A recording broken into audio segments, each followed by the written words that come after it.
Hi, I'm Theo Roll with Panasonic Pro Video, and we're going to take a look at our media production suite. So here's the hardware. It's beautiful. We have some servers here, which some people might call appliances. And then we even have a desktop version up top here. And so what this allows us to do is quite a few things, actually. Media Production Suite is a overarching piece of software that contains some free items and some paid plugins. So first paid plugin we have right here is called Visual Presets. And this allows us to upload a larger image and quite simply just click to trigger a preset. Pretty straightforward, pretty simple. But it gives us a nice graphical interface that's great for, as you can see, this sort of setup, local government, education, and volunteers. It's great for simplicity. So over here, we have something called Video Mixer, which is kind of like a software switcher. This is another paid plugin.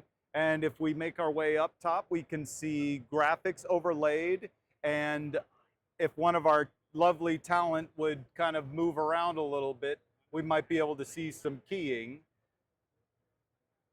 And let's come on back to Media Production Suite here. And let's keep moving. So this is something that's become very, very popular. We'll talk about this a little bit more because it can really get in depth. So at Panasonic, we have a couple different kinds of auto tracking, right? We have built-in auto tracking and built-in auto framing. The ones that are built in are free, but we have some external based plugins that add facial recognition to the equation. Sorry to interrupt. And so when you have more than one person in a frame, how do you tell one from another? Well, we can use a face to do that. And it's just as simple as clicking face recognition. And wait a minute, that's not the talent that's in the frame. So I can actually get that live on the spot by clicking add and get. And then I can find a face and get, and can you please face me?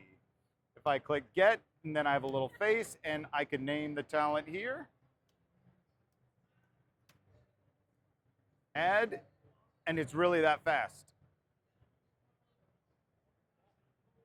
So I mentioned auto tracking, auto framing. What's the difference? Well, in our auto framing, yes, it does auto track, but auto framing actually allows for more than one subject. So you can see the two little blue people here. That means I could do a two-shot if I wanted. And with the facial recognition, I can actually choose two faces at once. So I can follow two people out of a group of 3 or 4. So that's extremely powerful. And I have a lot of other in-depth settings. We can really customize our experience. I can map these auto tracking settings to a preset. So if anyone's used a PTZ out there, they know it's nice and simple to recall a preset.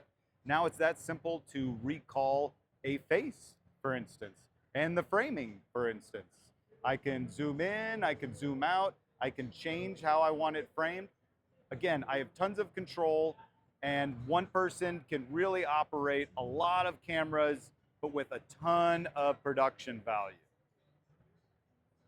So again, this is the advanced auto framing. And our UE160 has built-in basic auto framing, and our UE150A has built-in basic auto tracking. Again, the difference is one subject and two subjects. Make sense? And finally, we have something that's pretty interesting here. This is not even a beta, this is really more of a prototype. And what we can do is trigger actions using our audio products. So yes, we can do that. There is official production models that can do that. We have a ceiling array. We have these cool gooseneck mics. We even have these lavs.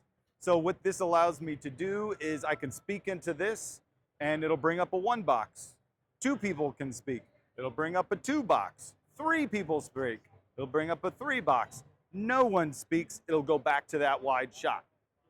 So it's really useful, again, for volunteers. This is great for conference scenarios, great for when you have more than one person in a room. So it's just one more tool to up your production value when you may not have a lot of manpower.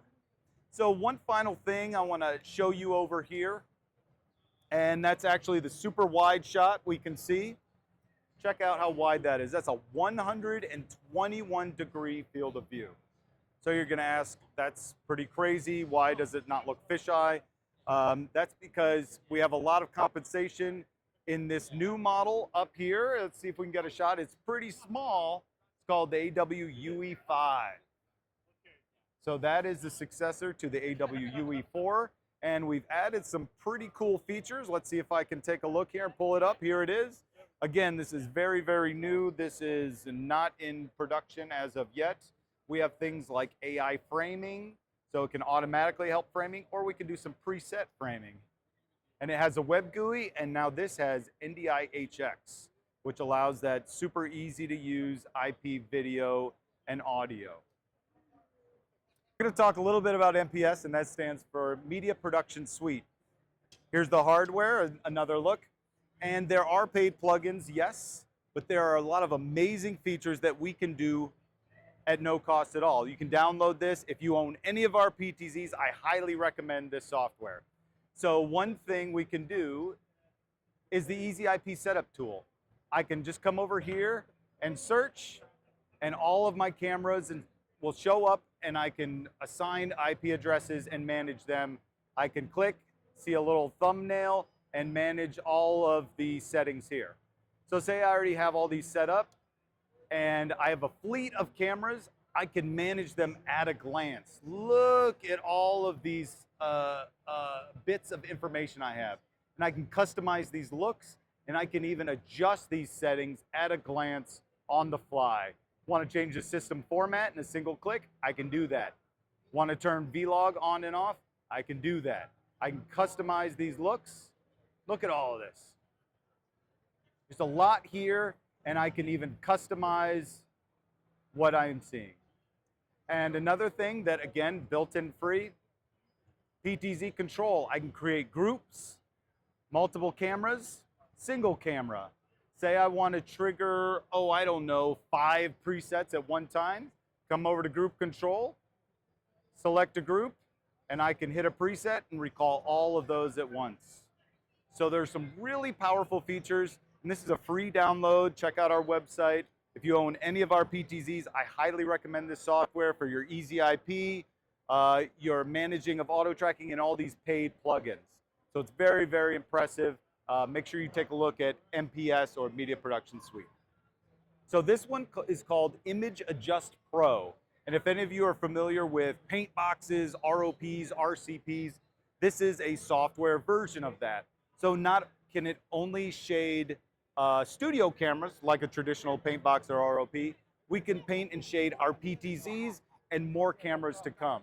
So as you can see up here, we can take a look at more than one camera at a time, and you'll see this really develop based on customer feedback as far as new features and what you might want to do.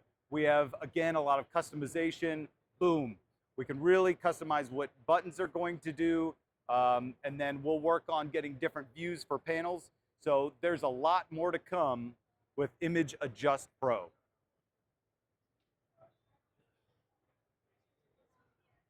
And we're going to take a look at the brand new AW-RP200 PTZ controller. So this is not replacing our current RP150. This is the next level, highest end PTZ controller that you will see on the market. And I have to say, I've been really impressed by it. And you're gonna ask, why? Well, it's this little button we added on the stick, right? No, to be serious, there's a lot more. We added a second stick, and this is fully customizable. Right now, I don't know if you can tilt up a little bit, I am controlling a region of interest without actually moving my camera. So it's like having 2 shots in one. My wide and my crop, or region of interest. And I could also tell that little stick to control a second camera. So another really cool thing that's built into this, and frankly is worth a lot of dough, is built-in waveform and vector scope. I don't know if we can get in close on here, but see these beautiful parades and such, but look at that. We have a lot of different options, and we can see these waveform vector scope. That's a really impressive tool, and will save a lot of folks a lot of money, right? And speaking of what we're seeing here, this controller can bring in NDI, SRT, and there's even an SDI throughput. So since it can take an NDI, it gives you a lot of flexibility to really bring in anything you want. And let's talk about probably my favorite feature here, macros. So this supports macros. So we can change the view here, right? Cameras, presets, cameras and presets, M, cameras and M. The M stands for macros.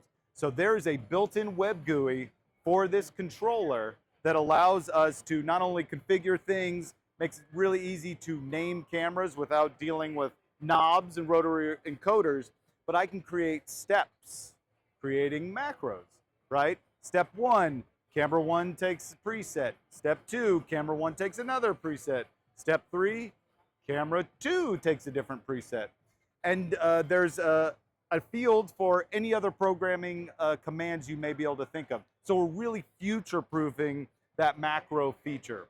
So I would say that's probably my favorite next to these cool new buttons.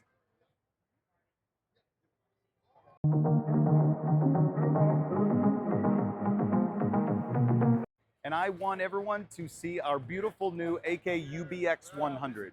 This is a box camera version of our UCX 100, but obviously it's much more compact. It has a very, very similar general ergonomic use and form factor, but we added some things here. This has two 12G SDI on the head.